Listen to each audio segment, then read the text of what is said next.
بالله من الشيطان الرجيم بسم الله الرحمن الرحيم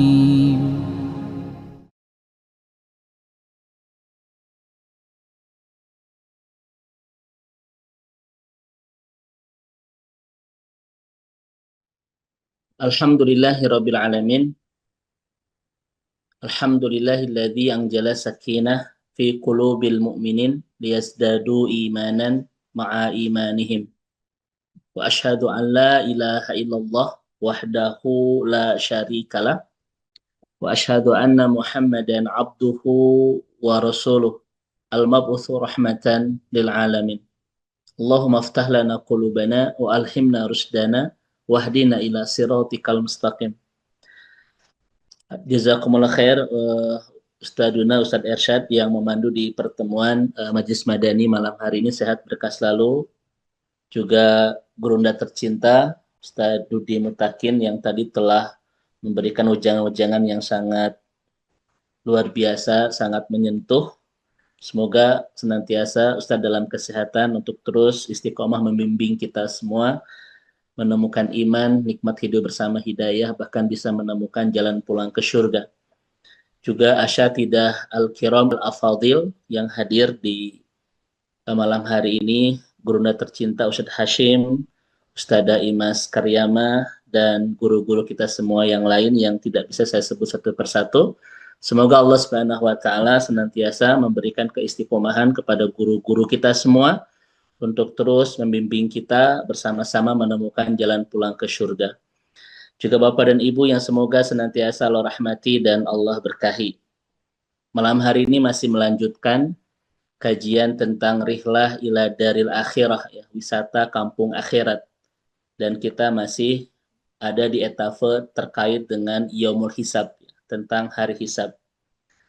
Dan sebagaimana ini sebetulnya bahasan tentang akhirat ini, atau Ibnu Qayyim menyebut dengan rihlah ila daril akhirah. Jalan-jalan ke kampung akhirat ini upaya untuk merencanakan kebahagiaan akhirat, ya. Sebagaimana selama ini kita sibuk merencanakan kebahagiaan dunia. Maka semoga kajian-kajian seperti ini membuat kita termotivasi untuk mulai membangun dan merencanakan masa depan kebahagiaan akhirat kita, sebagaimana selama ini kita sibuk untuk merencanakan kebahagiaan dunia kita. Dengan bahasa sederhananya, kajian-kajian tentang rihlah ila daril akhirah, jalan-jalan kampung akhirat, itu semoga memotivasi kita untuk merencanakan mati enak, sebagaimana selama ini kita terus berupaya untuk bisa hidup enak. Bahkan kata Syekh Mustafa As-Sibai, salah satu ulama besar dari Mesir, beliau mengatakan ketika seseorang at-ta'alluq, ya, terkait erat dengan kehidupan akhirat, itu adalah ra'su kulli khair, puncak segala kebaikan. Di antara kebaikan-kebaikan yang lahir ketika hati kita terikat dengan akhirat, itu disampaikan oleh Imam Al-Qurtubi rahimahullah, setidaknya ada 3 kebaikan. Kebaikan yang pertama, kata Imam Al-Qurtubi rahimahullah, kalau hati kita terikat kuat dengan akhirat adalah al-hirsu ala ta'ah, semakin semangat untuk membangun istana ketaatan, semakin semangat untuk mengisi waktu usia yang tersisa dengan sebaik-baik karya-karya amal soleh. Ini kebaikan yang pertama. Kebaikan yang kedua, kata Imam Al-Qurtubi rahimahullah, kalau hati kita terikat kuat dengan akhirat adalah al-bu'du anil ma'asi, semakin tidak mudah, semakin tidak gampang dan tidak meremehkan berbuat kemaksiatan. Semakin melemah ikatan kita dengan akhirat, semakin mudah kita dan semakin longgar berbuat kemaksiatan. Namun semakin kuat ikatan hati kita dengan akhirat, maka semakin sulit, semakin tidak mudah kita berbuat maksiat. Dan yang ketiga, kata Imam Al-Qurtubi rahimahullah, ketika hati kita terikat kuat dengan akhirat, maka al-i'dad li yaumir rahil, semakin semangat menyiapkan bekal-bekal kepulangan. Anas bin Malik bercerita, Bapak Ibu sekalian, dalam hadis riwayat Imam Muslim, beliau bercerita, ja'a rajulun ila Rasulillah, seorang laki-laki datang kepada Nabi dan bertanya, mata sa'ah, kapan kiamat itu? Nabi menjawab, wa ma addata lisa'ah, apa yang kau persiapkan buat hari kiamat? Ini jawaban Nabi sangat bijak, sangat apa ya, sangat cerdas sekali. Nabi tidak menyibukkan kita untuk menghitung-hitung kapan kiamat terjadi, kapan kematian kita datang, karena itu khawatir nanti masuknya kepada ramalan, tetapi Nabi menyibukkan kita dengan amal. Apa yang kau persiapkan untuk menjemput hari kiamat? Ini kan kalimat Nabi sangat bijaksana sekali, Saudara Irsad ya. Karena Nabi itu pernah ditanya oleh dua hadis kan terkait dengan kiamat ini. Yang pertama oleh Jibril, mata sa'ah, yang datang seperti seorang laki-laki ya. Mata sa'ah, kapan kiamat itu? Kata Rasulullah, ma mas'ul anha a'lamu minas sa'il. Orang yang ditanya dan orang yang bertanya tidak sama-sama tidak tahu. Artinya lo gue tenyahok gitu. Begitu ya Bapak sekalian. Ini jawaban Rasulullah. Ma masul anha a'lamu minas sa'il. Orang yang ditanya dan yang bertanya sama-sama tidak tahu. Jadi Nabi itu tidak tahu kapan kiamat. Makanya Bapak Ibu sekalian, jangan terlalu percaya kepada siapapun yang bisa meramal kapan terjadinya kiamat. Kan Nabi saja sendiri tidak tahu itu, sadar-sadar ya. Begitu. Nabi hanya menyebutkan tentang tanda-tandanya. Kiamat sugro, kiamat kubro. Tetapi kapan terjadinya kiamat, Nabi pun tidak tahu. Tapi di hadis ini, kata Anas bin Malik, ketika ditanya oleh seorang laki-laki, mata sa'ah, kata Rasulullah, wa ma'a'dad lisah, apa yang kau persiapkan buat hari kiamat? Nabi ingin menyibukkan kita bukan untuk menghitung-hitung kapan terjadinya kiamat, meramal-ramal tahun keberapa dan lain seterusnya. Tetapi Nabi ingin menyibukkan kita dalam amal, persiapan-persiapan amal terbaik untuk menjemput hari kiamat. Apa kata laki-laki ini? Hubbullah wa Rasul. Aku mencintai Allah dan Rasulnya. Dan kata Nabi, antaman ahbabta. Engkau bersama orang yang kau cintai kelak di surga. Engkau bersama orang yang kau cintai nanti kelak di surga. Itu kata Nabi. Apa kata Anas bin Malik? Hadis ini tidak akan pernah aku jual dengan harga berapapun. Hadis yang ini Bapak Ibu ya, hadis yang tentang engkau akan bersama orang yang kau cintai. Hadis ini tidak akan pernah aku jual dengan berapapun. Kenapa Anas bin Malik mengatakan demikian Bapak Ibu? Kata beliau, amalku tidak sehebat Abu Bakar, tidak sehebat Umar, tidak sehebat Utsman, tapi aku mencintai mereka. Dan aku yakin akan bersama mereka kelak di surga. Maka Bapak Ibu, mari kita saling mencintai dalam iman ini. Maka karena kata Rasulullah, antaman ahbabta fil jannah. Kata Anas bin Malik, amalku tidak sehebat Abu Bakar Siddiq, tidak sehebat Umar bin Khattab, tidak sehebat Utsman bin Affan, tetapi aku mencintai mereka dan aku yakin akan bersama mereka kelak di surga. Maka mudah-mudahan ikatan cinta karena Allah yang dibangun di Majlis Madani ini, sadar-sadar ya, mengantarkan kita semua bisa menemukan jalan pulang ke surga bersama-sama. Nah ini Bapak dan Ibu, kebaikan-kebaikan yang disampaikan oleh Imam Al-Qurtubi kalau hati kita terikat kuat dengan akhirat. Dan di bahasan kemarin, kita sebagaimana yang ditulis oleh Dr. Muhammad Abdurrahman Al-Arifi, ya, ini kitabnya tentang alamul akhir, bahwa hisaban Allah kelak di akhirat itu ada 4. Ini bahasan kita di minggu kemarin. Saya sampaikan kembali sedikit agar nyambung dengan materi kita malam hari ini. Jadi kata Dr. Muhammad Abdul Aziz Al-Arifi, seorang ulama besar dari Saudi, masih hidup Bapak Ibu sekalian, dan beliau salah satu ulama ternama ya di Saudi Arabia, selevel dengan Syekh Aid Al-Qarni, ya, Soleh Al-Munaji, Soleh Al-Magomisi, begitu. Kata beliau, hisaban Allah di dalam kitabnya ini, Al-Alamul Akhir, ya, ada 2 jilid. Kata beliau, cara Allah menghisab amal kita itu kelak di akhirat ada 4. Yang pertama,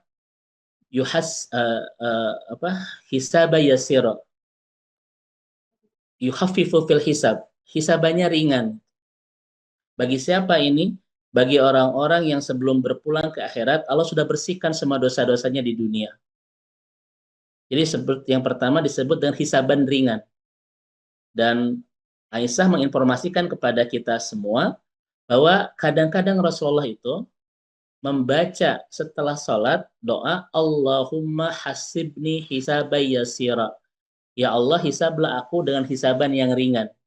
Kata Aisyah, ini doa Nabi yang sering diucapkan di sebagian sholatnya itu. Allahumma hasibni hisabai yasira. Dan kata Ibnu Zaid rahimahullah, yang disebut dengan hisaban yang ringan itu adalah Bapak Ibu, nanti kelak di akhirat Allah perlihatkan semua amal-amal kita, kemudian bukan langsung dihampura bagi bahasa Sunda ya, langsung diampuni dan tidak ditanya satu persatu. Itu namanya hisaban ringan. Jadi disodorkan tetapi langsung dimaafkan. Bagi siapa ini? Bagi orang-orang yang diampuni dosanya sebelum berpulang ke akhirat. Maka ibu dan bapak sekalian, semoga kita termasuk hamba-hamba Allah yang sebelum dijemput kematian sudah mendapatkan ampunan. Karena di luar sana betapa banyak orang-orang yang sudah dijemput oleh kematian sebelum mendapatkan ampunan. Ya Bapak Ibu sekalian. Kematian tidak menunggu kita mendapatkan ampunan terlebih dahulu. Segeralah kita minta ampun sambil menunggu kematian. Dan mudah-mudahan hisaban kita nanti ringan. Hisaba yasira. Ini yang pertama. Yang kedua, cara Allah menghisab amal kita kelak di akhirat itu. Yang kedua, kata Syekh Muhammad Al-Arifi adalah yushaddidu fil hisab Ustaz Hasim. Hisabannya berat. Dan kata Nabi, orang yang dihisab cara begini itu halaka, pasti celaka itu. Bagi siapa yang hisaban berat ini? Bagi yang melanggar hak Allah dan melanggar hak manusia itu. Apa hak manusia? Dijaga kehormatannya dan jangan pernah mengambil miliknya. Itu hak manusia. Kalau kita merendahkan kehormatan seseorang, melukai perasaannya, menyinggung hatinya, sebagaimana tadi sampaikan oleh gurunda tercinta Ustaz Dudi, itu termasuk pelanggaran hak manusia, apalagi mengambil miliknya. Orang-orang seperti ini, kata Syekh Muhammad Al-Arifi, akan mendapatkan hisaban berat. Dan hisaban berat itu terjadi kepada orang yang kedua, yaitu uququl walidain, yang durhaka kepada kedua orang tua. Ini hisaban yang berat. Kemudian, hisaban yang ketiga, kelak di akhirat, itu adalah yaqulu fil hisab. Orang yang dihisabnya panjang. Kan hisaban nanti Bapak Ibu, pertama dari tiupan sangsakala pertama itu dihancurkan semuanya, dimatikan, dan tiupan kedua itu dibangkitkan, dikumpulkan di padang mahsyar itu arba'ina sana di hadis Muslim ya, 40 tahun. Antara tiupan pertama dan tiupan kedua, 40 tahun. Kemudian sejak kita dikumpulkan di padang mahsyar sampai nanti ke surga, ya saya bahas surga karena insya Allah lah keluarga Majlis Madani ini mau wajah-wajah ahli surga semua ya. Ini mau wajah-wajah ahli firdaus semua insya Allah. Dari mulai kita dibangkitkan dan dikumpulkan di padang mahsyar sampai nanti kita ke surga itu jaraknya khamsina alfasanah 50.000 tahun. Panjang sekali. Dan ada orang-orang yang dihisabnya panjang Bapak Ibu sekalian. Bagi siapa ini? Yang pertama as-sihah al-farid. Orang-orang yang sehat tetapi waktunya tidak produktif. Nah, galau, ngarudet, Bapak Ibu nonton drama Korea. Dia sehat tapi tidak produktif. Seakan-akan waktu yang Allah anugerahkan itu tidak ada hisabannya. Padahal anna khalqun jadid. Waktu itu mengatakan aku ini makhluk yang baru. Kenapa disebut makhluk yang baru? Karena detik yang kita lalui di kehidupan ini semuanya baru, tidak ada yang bekas. Tidak ada yang kembali. Anna khalqun jadid. Aku makhluk yang baru kata waktu. Wa ala amalika bisyahid. Dan atas amalmu kami menjadi saksi kata waktu. Nah, Bapak Ibu, siapa yang hisabnya panjang? As-sihah al-farik, orang yang sehat tapi tidak produktif. Mentang-mentang sudah pensiun, peng atau pen ya? Ustaz, apa peng atau pensiun? Preman pensiun itu. Mentang-mentang sudah tidak kerja, mentang-mentang sudah tidak dinas, nganggur Bapak Ibu. Hati-hati itu. Kenapa? Karena setiap detik itu nanti ada hisabannya kelak di akhirat. Semoga Bapak Ibu sekalian, kita adalah hamba-hamba Allah yang waktu-waktu yang pernah kita lalui semuanya bersaksi di hadapan Allah, semuanya bercerita tentang kebaikan-kebaikan kita itu. Ya. Jangan sampai ketika waktu bersaksi di hadapan Allah, menit ini kita sedang galau, jam ini kita sedang nundutan, jam ini kita sedang nonton drama Korea, gitu ya. Ini semuanya akan dihisab oleh Allah Bapak Ibu sekalian. Maka boleh kita berhenti dari kerja di kantor, tapi jangan pernah berhenti dari amal-amal kebaikan sampai waktunya kita berpulang. Kenapa? Karena semua waktu itu akan ada hisabannya insya Allah Subhanahu wa taala. Yang kedua, yang akan dihisab panjang nanti kelak di akhirat itu, Bapak Ibu sekalian, kata Dr. Muhammad Al-Arifi adalah orang-orang yang muraat, orang-orang yang ketika ibadah itu niatnya tidak untuk Allah. Bayangkan oleh Bapak Ibu sekalian, bayangkan di hadis yang panjang, datang yang sudah jihad di jalan Allah, kadzabta, kata Allah, Anda dusta. Datang lagi orang yang suka berehan, suka berbagi dengan hartanya kepada orang lain, kata Allah, kadzabta, kamu dusta. Datang juga orang yang sudah paham Al-Quran, mengamalkan Al-Quran, oleh Allah, kadzabta, Anda dusta. Ini semua Allah dustakan semuanya Bapak Ibu sekalian dalam hadis yang panjang itu. Kenapa Allah dustakan orang-orang terhebat dalam amal soleh itu? Ternyata dalam hadis itu dipanjang, Nabi menjelaskan, karena orang yang mati syahid, ketika dia itu berperang, ingin disebut dengan suja pahlawan. Kenapa orang yang suka berbagi itu disebut dikadzab, didustakan oleh Allah?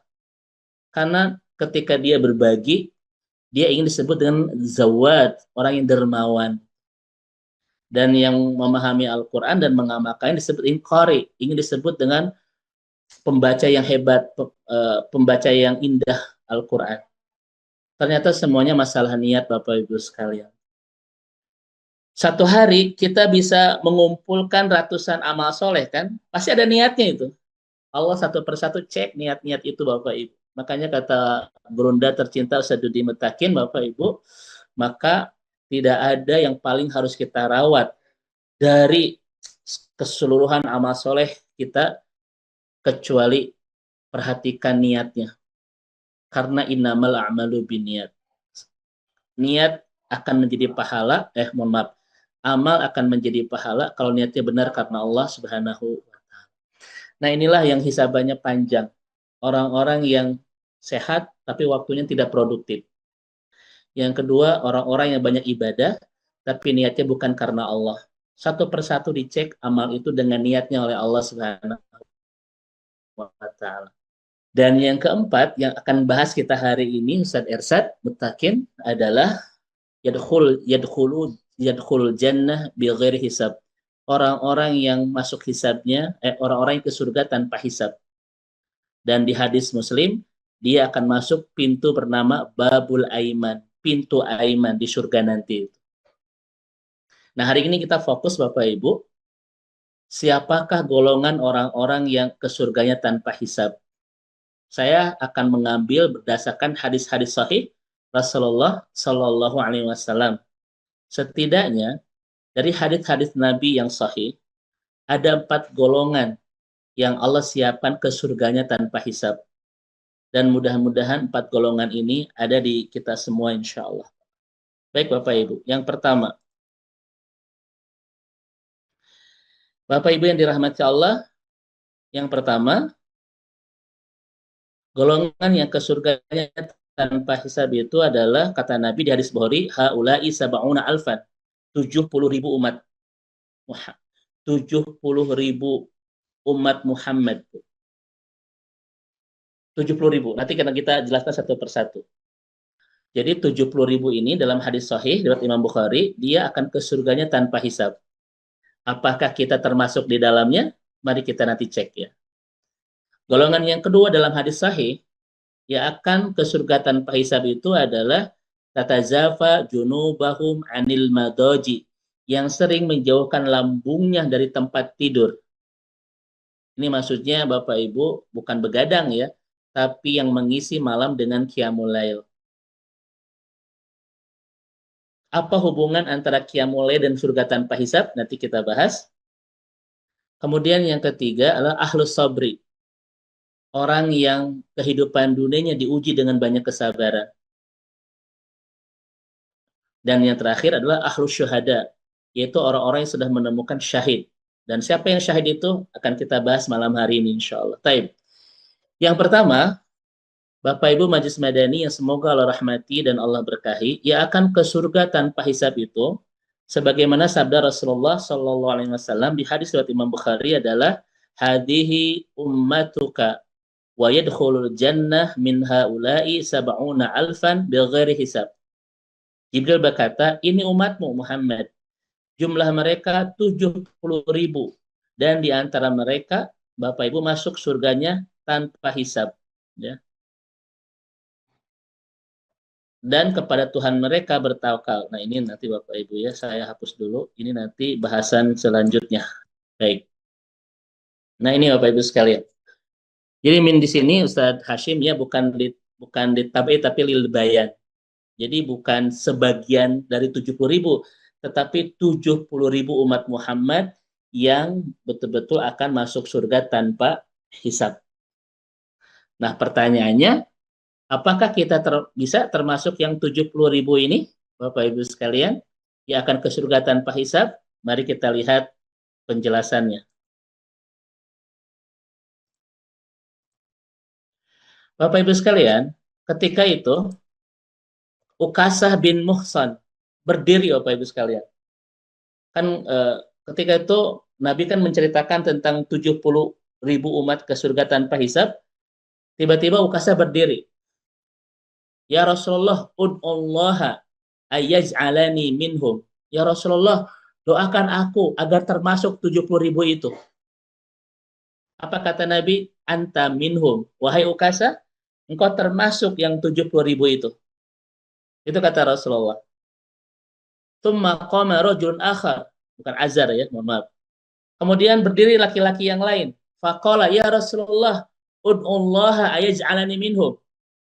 Doakan aku, pintakan aku kepada Allah agar termasuk 70.000 itu. Apa kata Nabi? Sabaqoka biha ukasa. Ukasa telah mendahuluimu. Sekalian gitu ya. Ukasa telah mendahuluimu. Mari Bapak Ibu kita perhatikan. Saya baca hampir semua kitab syarah terkait dengan hadis ini, Ustaz Hashim. Dan ternyata 70.000 ini itu bukan ditutup oleh Ukasah, Bapak Ibu ya. Bukan. Jadi ini menunjukkan bahwa banyak nanti umat Nabi Muhammad yang akan ke surganya tanpa hisab. Jadi 70.000 itu bukan lil ada tapi ditaksir. Menunjukkan banyak, bukan bilangan hanya 70. Ukasah masuk. Tapi yang satu lagi, ketika dia berdiri, ya Rasulullah, ud'ullah ayaj'alani minhum. Pintakan aku kepada Allah agar termasuk yang 70.000 itu. Kata Nabi, sabaqoka biha ukasa. Ukasa sudah mendahuluimu. Ternyata Bapak Ibu, hadis ini, kata mayoritas para ulama, Ustadz Hasim, itu bukan menunjukkan Ukasa sudah menutup 70.000.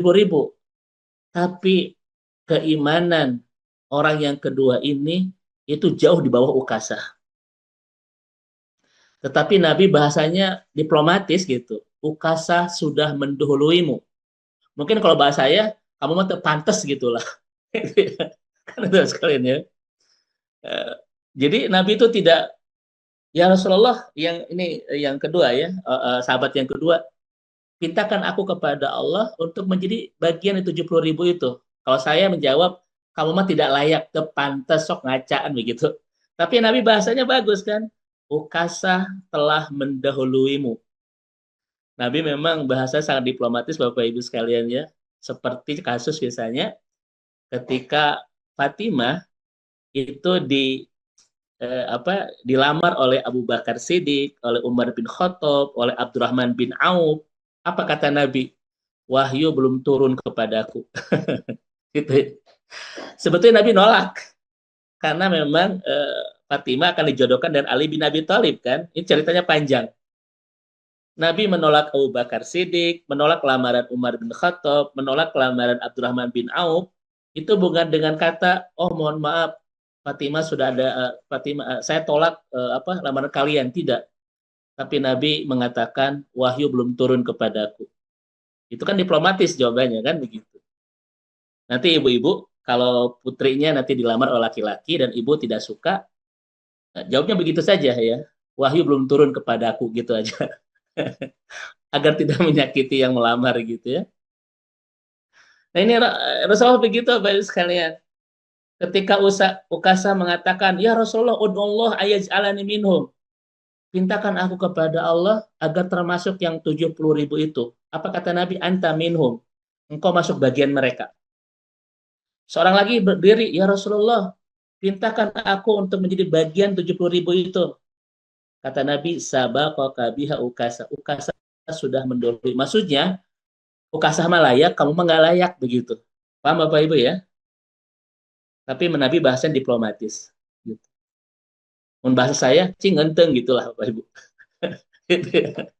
Baik. Nah ternyata Ustadz Hasim, Ustadz Ersyad, gurunda tercinta Ustadz Dudi, ternyata yang 70.000 ini punya 4 syarat. Kalau kita punya 4 syarat ini, sebagian ulama mengatakan kita akan seperti Ukasah, bisa masuk golongan 70.000 itu. Apa kata Rasulullah, Bapak Ibu syarat-syaratnya? Dalam hadis Bukhari, nih Bapak Ibu syarat-syaratnya.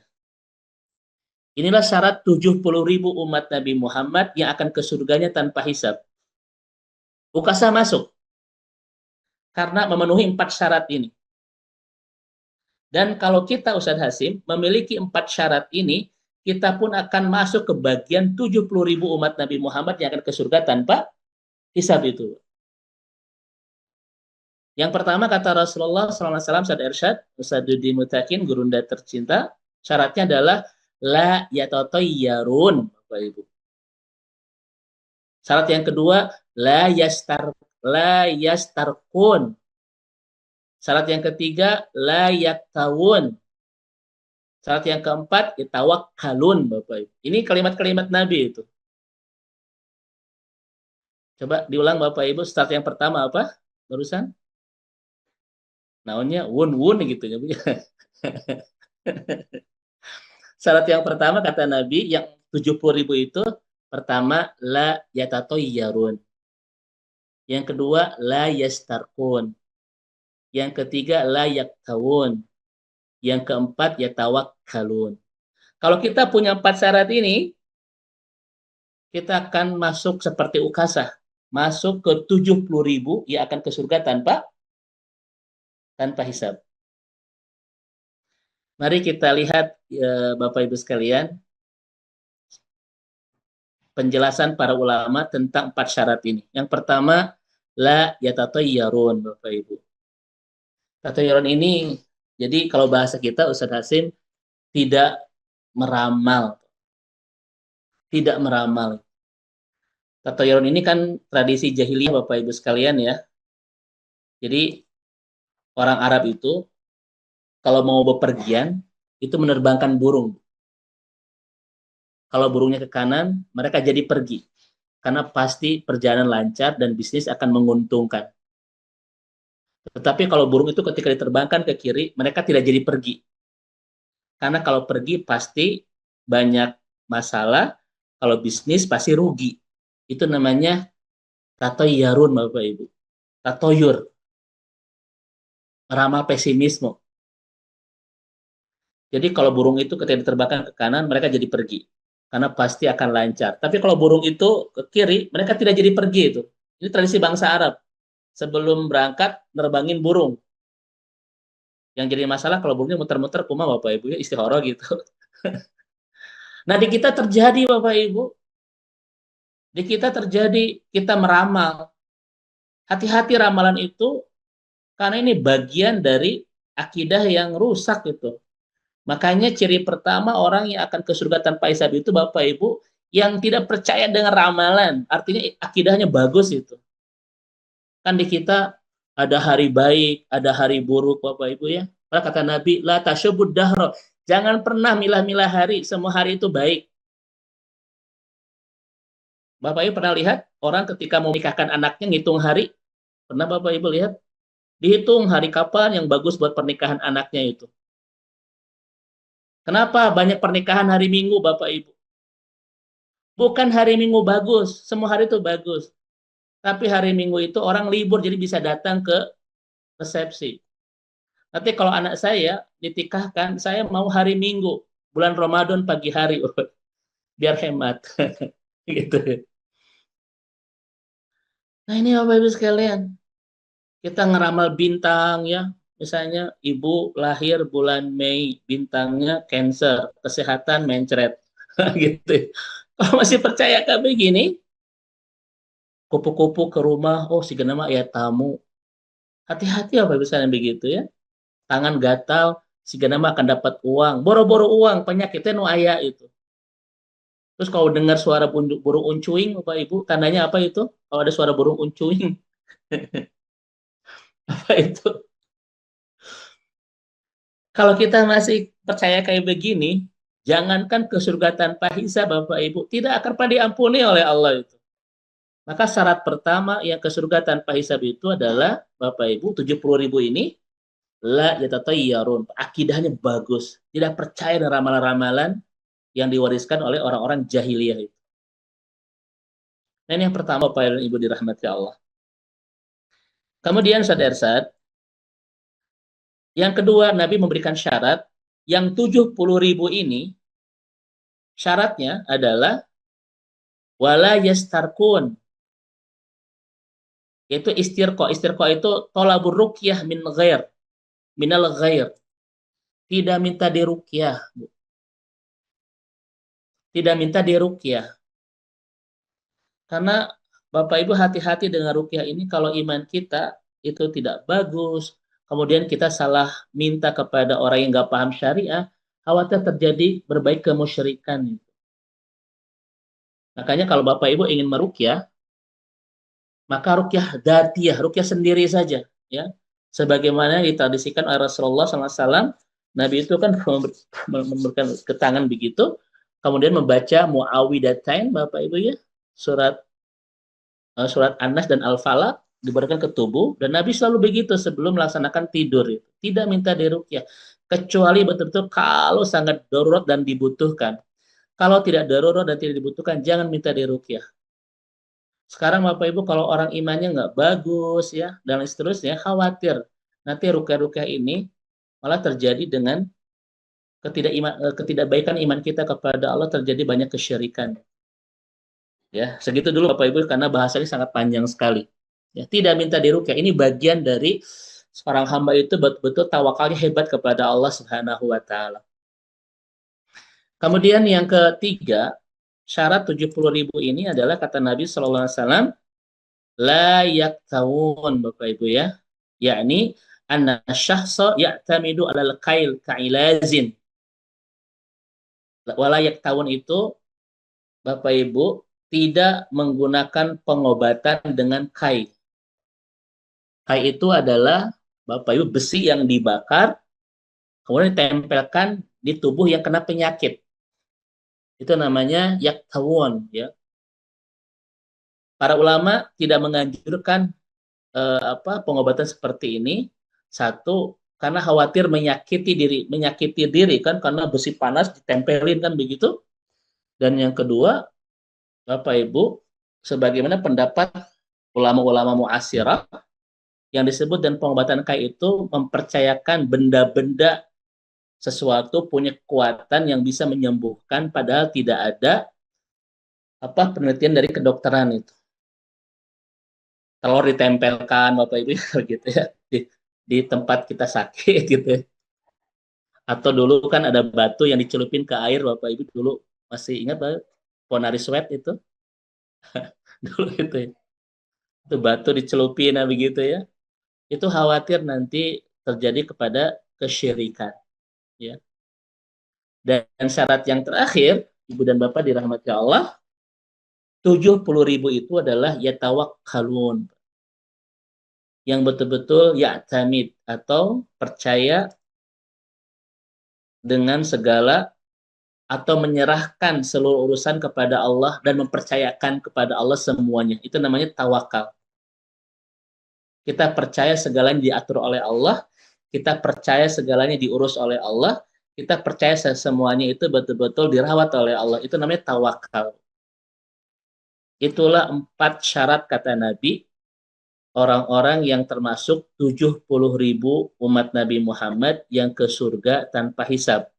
Kesimpulan dari 4 syarat ini adalah orang-orang yang keimanannya kepada Allah sangat hebat, sehingga Bapak Ibu sekalian tidak percaya dengan ramalan ya dan lain seterusnya, bahkan betul-betul sangat bertawakal kepada Allah Subhanahu wa taala. Betul-betul percaya dengan segala perawatan, pengaturan dan pemeliharaan Allah dalam kehidupannya. Nah, ini syarat yang pertama. Kalau kita punya keimanan sehebat ini, maka kita bisa masuk ke 70.000 umat Nabi Muhammad yang ke surganya tanpa hisab. Jadi Ustadz, saya pengen menjadi bagian 70 itu, bagaimana caranya? Terus perbaiki akidah kita. Terus perbaiki keimanan kita kepada Allah Subhanahu wa taala, Pak Ibu. Ya. Karena ini modal sebagai syarat kita layak untuk mendapatkan bagian dari 70.000 umat Muhammad yang ke surganya tanpa hisab, sebagaimana yang Nabi sampaikan di hadis riwayat Imam Bukhari. Ya, begitu.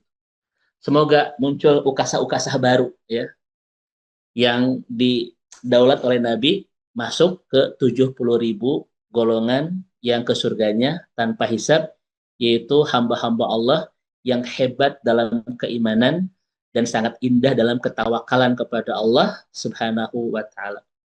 Ini yang pertama Bapak Ibu sekalian ya. Makanya Ustadz, saya pengen memperbaiki iman saya Bapak Ibu sekalian. Maka Nabi mengatakan, "Idza marortum biryadil jannah farta'u." Kalau kamu menemukan taman surga, maka mampir. Hadis lewat Imam Tirmidzi. Kalau kamu menemukan taman surga, maka mampir. Wa ma hiya biryadil jannah. Apa yang disebut dengan riyadil jannah itu? Kata Nabi, halaqatul dzikr, yaitu majlis dzikir atau majlis ilmu. Saya tanya kepada Bapak Ibu sekalian, pertemuan kita malam hari ini dengan Ustadz Gurunda, Ustadz Dudi Mutakin, ini disebut oleh Nabi taman surga. Dalam hadis riwayat Imam Tirmidzi. Kenapa ngaji bersama Majlis Madani dengan guru kita semua, Ustadz Dudi, malam hari ini disebut dengan taman surga? Karena inilah taman yang bisa mengantarkan kita untuk menemukan semua kebutuhan kita untuk masuk surga. Maka disebut taman surga. Taman yang menyediakan semua kebutuhan kita untuk bisa pulang ke surga. Kebutuhan-kebutuhan itu tidak Bapak Ibu temukan di Taman Jomblo, Taman Jompo, Taman Rempo. Apa di Bandung itu Bu? Kan banyak taman tuh. Taman Lansia. Mana itu? Tidak ditemukan di sana. Semua keperluan kita untuk pulang ke surga hanya kita temukan di Taman Surga. Ini kata Nabi itu ya. Silakan Bapak Ibu ke Taman Lansia, ke Taman Dilan, atau ke Taman Jompo. Itu tidak menemukan kebutuhan itu. Ustadz, memang kebutuhan apa yang kita perlukan untuk pulang ke surga yang disediakan di Taman Surga? Satu, perbaikan iman Bapak Ibu sekalian. Ini penting itu. Dari mana kita dapat perbaikan iman? Di Taman Surga, ngaji dengan Ustadz Dudi Mutakin Bapak Ibu. Yang kedua adalah perbaikan ibadah. Karena ibadah yang kita lakukan tanpa ilmu nggak akan diterima oleh Allah. Agama kita ini agama ilmu, agama yang mengamalkan ilmu dan mengilmui amal. Agama kita ini bukan agama kilawakola Bapak Ibu ya, bukan agama cek dan katanya. Kan cek mama, cek gitu ya, tidak begitu agama kita ini. Ini agama ilmu.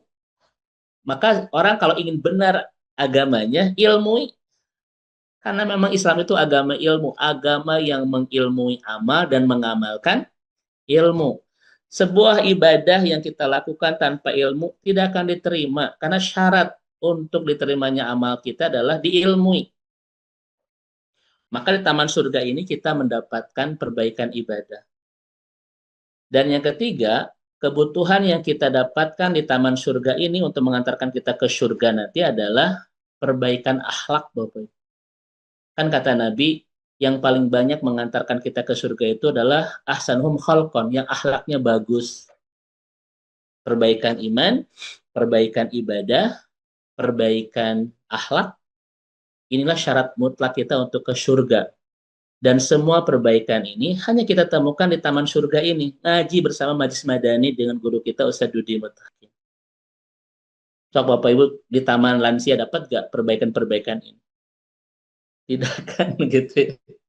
Kita hanya menemukan di taman ini Bapak dan Ibu dirahmati Allah ya. Nah ini Bapak dan Ibu yang dirahmati Allah Subhanahu wa Ta'ala, semoga kajian demi kajian yang kita terus istiqomahi bersama guru-guru tercinta kita, Ustadz Dudi Mutakin, Ustadzah Imas Karyama, Ustadz Ahmad Humaidi, ya, dan semua asatid Al-Kiram Al-Afadil yang mengisi di Majlis Madani, Ustadz Hashim, semoga terus memperbaiki iman kita. Dan ketika iman kita makin hebat, jangan-jangan kitalah yang nanti direncanakan ke surganya tanpa hisab. Ya, ke surganya tanpa hisab. Nah, ini yang pertama. Kemudian Ibu dan Bapak yang semoga Allah rahmati dan Allah berkahi, kalau kita lihat hadis Rasulullah Shallallahu Alaihi Wasallam,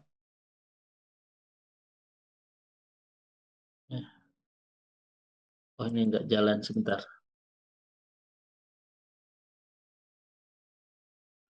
Yang kedua, Bapak dan Ibu, kalau kita lihat riwayat-riwayat hadis Rasulullah Shallallahu Alaihi Wasallam, golongan yang akan ke surga tanpa hisab itu yang kedua adalah ahlus sabri. Ini berdasarkan surah Az-Zumar ayat 10. Innama yuwaffas sabiruna ajrohum bighairi hisab. Sesungguhnya hanya orang-orang bersabarlah yang disempurnakan pahalanya tanpa hisab. Baik, Ibu dan Bapak sekalian. Jadi, hisab di sini pengertiannya kata Ibnu Qayyim bisa dua. Bisa pahalanya tanpa hitungan, artinya tanpa bisa dihitung. Yang kedua, ke surganya pun tanpa hisab. Ya, Az-Zumar ayat 10 ini. Memang indah Bapak dan Ibu. Dari sekian banyak amal soleh yang kita bangun di kehidupan ini, satu-satunya amal yang pahalanya tanpa hitungan cuma pahala sabar. Az-Zumar ayat 10. Kalau saya tanya, ketika kita melaksanakan saum, Bapak Ibu sekalian, atau melaksanakan sholat, apa pahalanya? Pahalanya kata Rasulullah diampuni dosa-dosa kita. Ketika kita bersedekah, apa pahalanya? Fi kulli sumbulati mi'at habbah. Allah ganti 700 kali lipat. Ketika kita membaca Al-Quran, kata Nabi pahalanya setiap satu huruf 10 kebaikan. Setiap ketaatan selalu ada hitungan pahalanya. Tapi pahala sabar bi ghairi hisab, tanpa ada hitungan. Ini ibadah yang keren. Bahkan sebagian ulama di antara Ibnu Qayyim mengatakan yang disebut dengan tanpa hitungan itu adalah ke surganya tanpa hisab. Makanya kalau hidup kita banyak Allah uji yang membuat kita harus banyak bersabar, jangan-jangan memang kita sedang direncanakan ke surganya tanpa hisab. Saya tanya dulu kepada Bapak Ibu di sini. Hisab itu, sabar itu ada batasnya tidak?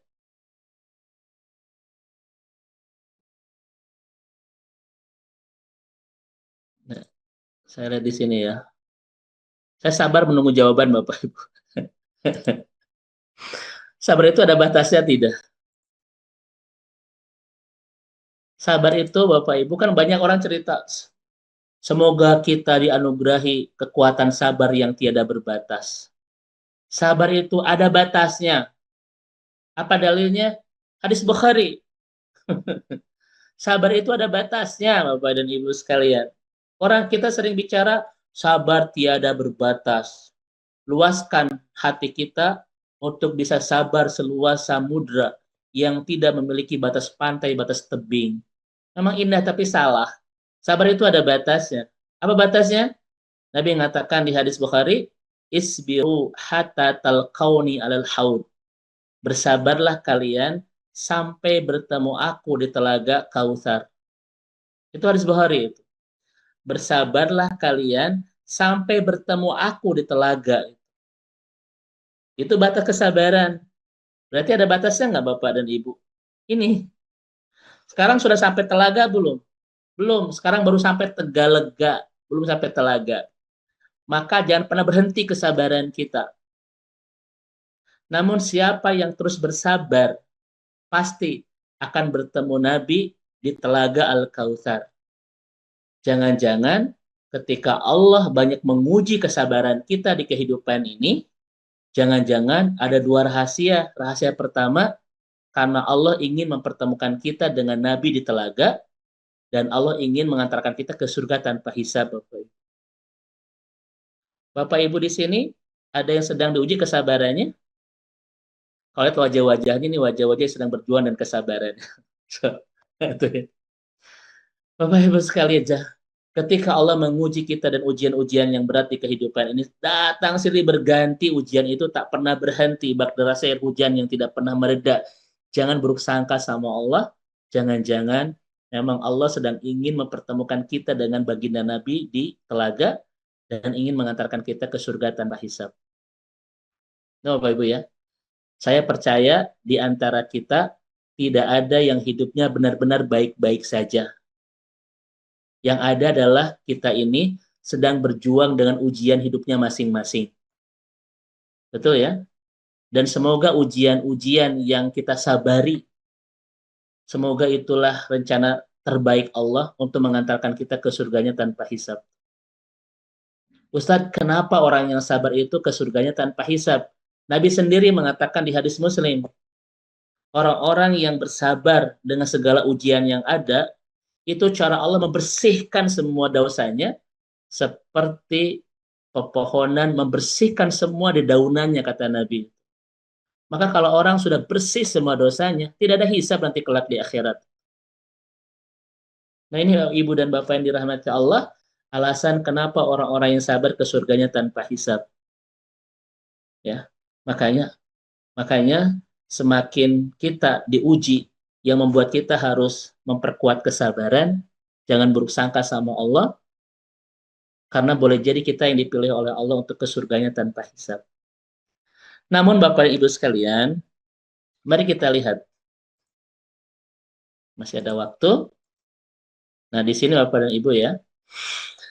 Ternyata para ulama membagi sabar itu ada tiga. Yang pertama as-sabru ala ta'ah, yang kedua as-sabru alal ma'siyah, yang ketiga as-sabru alal ibtila. Jadi sabar dalam ketaatan, sabar dalam kemaksiatan, dan sabar dalam menghadapi ujian. Kalau kita tiga-tiganya, Bapak Ibu, kita lalui penuh kesabaran, kitalah yang disiapkan dan dipantaskan oleh Allah ke surga tanpa hisab. Yang pertama, as-sabru ala ta'ah, sabar dalam ketaatan. Sok Bapak Ibu sabar terus dalam ketaatan. Ya. Kapan kita berhenti dari ketaatan ini? Kata Ahmad bin Hambal, ketika langkah kaki kita sudah menapaki pintu surga. Namun kesabaran kita dalam ketaatan sampai nanti waktunya berpulang, semoga inilah yang bisa mengantarkan kita ke surga tanpa hisab. Sabar memperbaiki sholat kita, sabar memperbaiki bacaan Al-Quran kita, sabar menghafalkan ayat-ayat surat-surat di dalam Al-Quran, sabar istiqomah dalam kebaikan. Semoga kesabaran inilah yang bisa mengantarkan kita ke surga tanpa hisab. Sabar ngaji bersama Majelis Madani walaupun sudah rada tunduh Bapak Ibu ya karena malam. Semoga semua inilah yang bisa mengantarkan kita ke surga tanpa hisab. Sabar memperbaiki sholat kita, memperbaiki bacaan Al-Quran kita, sabar terus melangkahkan kaki ke masjid, melaksanakan sholat berjamaah. Yang kedua, as-sabru alal ma'siyah, sabar untuk tidak bermaksiat. Ketika orang begitu mudah berbuat maksiat, apalagi Bapak Ibu kita patut bersedih Ustaz Hasim ya, negara kita ini negara yang setiap sektor ada pencuriannya itu. Ya. Di timah ya, di ini. ada ada pencurian Bapak Ibu ya. Orang begitu mudah berbuat maksiat gitu. Nah, kita Bapak Ibu sabar untuk tidak bermaksiat. Semoga kesabaran ini mengantarkan kita ke surga tanpa hisab. Jangan tergoda dengan keindahan dunia kalau itu mengancam dan menghancurkan kebahagiaan akhirat kita. Ya. Orang lain, makanya Bapak Ibu, kenapa kita tidak korupsi sementara yang lain mudah korupsi? Kenapa? Karena boleh jadi kita belum ada kesempatan. Bukan. Karena kita nggak mungkin, Bapak Ibu ya. Kita tidak akan pernah tergoda dengan keindahan dunia kalau semua itu justru merusak keindahan akhirat kita kelak ya, begitu. Sabar dalam kemaksiatan, dan yang terakhir, sabar dalam ujian-ujian yang Allah berikan dalam kehidupan kita. Hidup ini, Bapak dan Ibu, seni meliuk-liuk dan menari-nari di atas ujian. Artinya, tidak ada di antara kita saat ini yang sedang tidak diuji. Setiap kita saat ini sedang berjuang dan ujiannya masing-masing. Makanya di antara kita ini tidak ada yang hidupnya baik-baik saja. Yang ada adalah setiap kita sedang berjuang dan ujiannya masing-masing. Senyuman Bapak dan Ibu malam hari ini itu bukan berarti kita benar-benar baik-baik saja. Kita sedang menyembunyikan, itu ya, ujian masing-masing. Tetapi semoga kesabaran-kesabaran ini betul-betul cara terbaik Allah mengantarkan kita ke surga tanpa hisab. Ya. Baik Bapak dan Ibu ya, saya percepat. Inilah yang kedua. Kemudian yang ketiga, ini menarik. Sebelum saya bahas yang ketiga. Di hadis lewat Imam Muslim, Rasul menyebut sabar dengan kalimat sangat indah. As-sabru diya'un. Ini kata Nabi. Sabar itu cahaya. Kenapa Nabi tidak menyebut sabar itu iman, sabar itu kekuatan, sabar itu pahala, sabar itu amal soleh, sabar itu ibadah. Kenapa Nabi tidak mengatakan semua itu? Malah Nabi mengatakan as-sabru dia, sabar itu cahaya. Kenapa sabar disebut cahaya? Kata Dr. Amr Khalid, li'annal ibtila dulumat. Karena musibah-musibah itu adalah kegelapan. Sabar disebut cahaya karena musibah-musibah hidup itu adalah kegelapan. Makanya orang yang sering mendapatkan musibah, sering mendapatkan ujian, suka gelap mata Bapak Ibu. Suka poiken, gak tahu harus berbuat apa, harus kemana, harus minta tolong ke siapa. Orang begitu banyak yang dulu menemukan kegelapan ketika mendapatkan musibah dan ujian di kehidupan. Maka caranya bagaimana supaya dia mendapatkan cahaya? Sabar. Maka sabar adalah seni menemukan cahaya di tengah kegelapan gara-gara sebuah ujian kehidupan. Makanya orang-orang yang sabar ketika mendapatkan musibah, Bapak Ibu, adalah orang-orang yang menemukan cahaya di tengah kegelapan. Ya. Coba, kenapa ada orang yang bunuh diri? Kenapa ada orang yang begini dan begitu ketika mendapatkan ujian? Karena dia gelap. Maka sabar, seni menemukan cahaya di tengah kegelapan. Baik. Kemudian Bapak dan Ibu, yang ketiga, ini menarik. Rasulullah Shallallahu Alaihi Wasallam dalam banyak hadis itu menjelaskan kepada kita golongan umat Nabi Muhammad yang akan ke surga tanpa hisab adalah tatajafa junubahum anil madaji, yaitu hamba-hamba Allah yang sering menjauhkan lambung dari tempat tidur. Maksudnya apa? Qiyamul lail, Bapak Ibu sekalian. Makanya di surat Az-Zariyat kan Allah mengatakan innal muttaqina fi jannatin wa uyun. Allah sediakan taman-taman dan mata air surga bagi siapa? Wa kanu qalila mayazzaun. Orang-orang yang sedikit tidurnya. Kenapa mereka sedikit tidur? Tatajafa junubuhum anil madaji. Menjauhkan lambungnya di tempat tidur. Ngapain? Untuk melaksanakan qiyamul lail. Di hadis Bukhari, Rasul mengatakan, hendaklah orang-orang menjauhkan lambung mereka dari tempat tidurnya. Niscaya mereka akan bangun ke surga dan jumlah mereka sedikit, kemudian akan hisab sebagian manusia yang lainnya. Ini menunjukkan kepada kita bahwa salah satu amalan yang kita istiqomahkan yang bisa mengantarkan kita ke surga tanpa hisab adalah Bapak Ibu, yaitu senantiasa menjaga sholat malam. Nabi mengatakan di dalam hadis Baihaqi juga seperti itu, dan di hadis Muslim, Bapak Ibu, Nabi mengatakan sholat terbaik setelah sholat yang 5 waktu adalah sholat malam. Maka sholat malam ini sholat yang mewah, sholat yang mahal. Kenapa? karena dia menjadi sholat terbaik setelah sholat 5 waktu. Tapi dia juga memang sholat yang tidak semua orang bisa melakukannya. Kenapa tidak bisa melakukannya? Kata Ibnu Jauzi, karena waktunya di saat orang sedang lalai dan sedang tertidur, sedang terbuai dengan syahwat, nah, tidurnya dan lain seterusnya. Namun siapa yang menjaga sholat ini, Nabi mengatakan di banyak hadis, dia akan ke surga tanpa hisab. Semoga kita termasuk hamba-hamba Allah yang dianugerahi kekuatan untuk bisa mengistiqomahkan sholat malam kita. Dan kata Ibnu Jauzi, orang yang melaksanakan sholat malam, mu'adzamatul qadr, akan mendapatkan pahala yang agung di sisi Allah Subhanahu wa Ta'ala. Kenapa?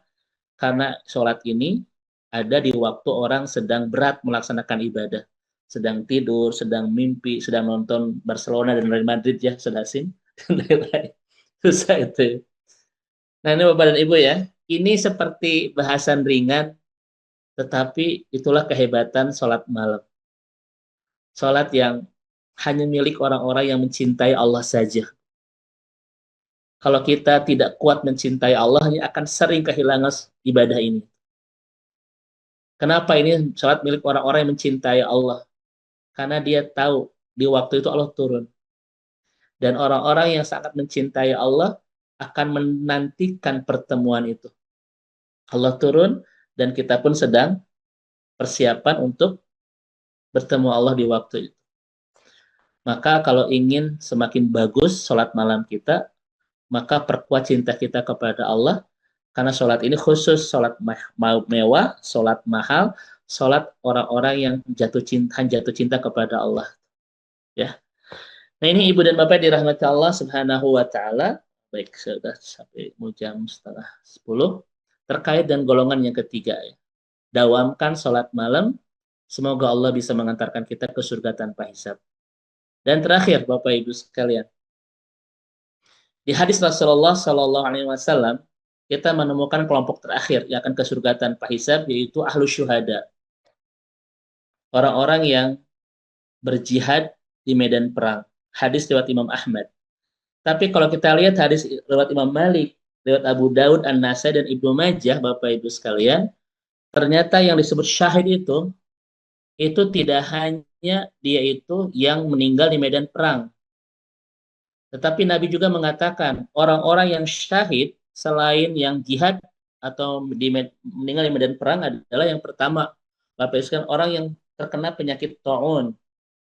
Yang kedua, Bapak Ibu sekalian, yang tenggelam. Yang ketiga adalah yang punya penyakit di dada, mungkin liver dan lain sebagainya. Kemudian yang punya penyakit di perut, artinya semua penyakit yang sangat kronis. Kemudian kebakaran, tertimpa reruntuhan, dan si ibu yang meninggal ketika melahirkan. Ternyata di hadis-hadis ini semuanya tergolong syahid, Bapak Ibu sekalian. Kenapa mereka disebut syahid? Kata Imam An-Nawawi, karena mereka merasakan sakit yang sangat berat ketika mendapatkan semua itu. Tenggelam, kebakaran, tertimbun, tertimpa, meninggal ketika melahirkan, punya penyakit di perut, di dada yang kronis. Itu semua dikatakan syahid, kata Imam An-Nawawi, karena kelompok ini itu mendapatkan rasa sakit yang sangat dahsyat. Maka disetarakan dengan meninggal di jalan Allah.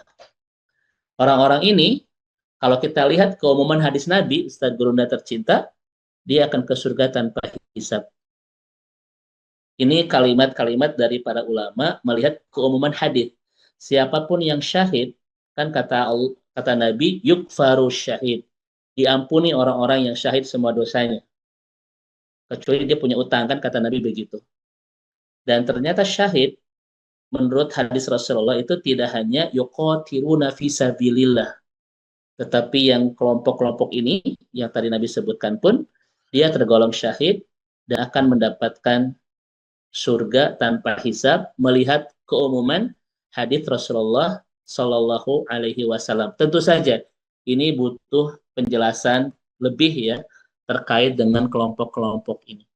Inilah Bapak dan Ibu hadis-hadis Nabi terkait dengan yadkhul jannah bighairi hisab. 1. 70.000 umat Nabi Muhammad yang la yatatayyarun, la yastarkun, la yaktawun, wa yatawakkalun. Yang kedua, Bapak Ibu sekalian, yaitu orang-orang yang memperkuat kesabaran dalam ketaatan, memperkuat kesabaran agar tidak bermaksiat, dan memperkuat kesabaran ketika mendapatkan banyak ujian di kehidupan. Yang ketiga adalah yang sering menjauhkan lambung dari tempat tidur, dan yang keempatnya adalah yang syahid. Semoga ini menjadi informasi dari Rasulullah. Kita punya harapan untuk bisa ke surga tanpa hisab melihat beberapa kelompok yang Nabi sampaikan ini. Mungkin seperti itu dulu yang saya sampaikan terkait dengan hadis-hadis Rasulullah Sallallahu Alaihi Wasallam ke surga tanpa hisab. Ustaz Irsad, fadhol, wallahu a'lam bishawab.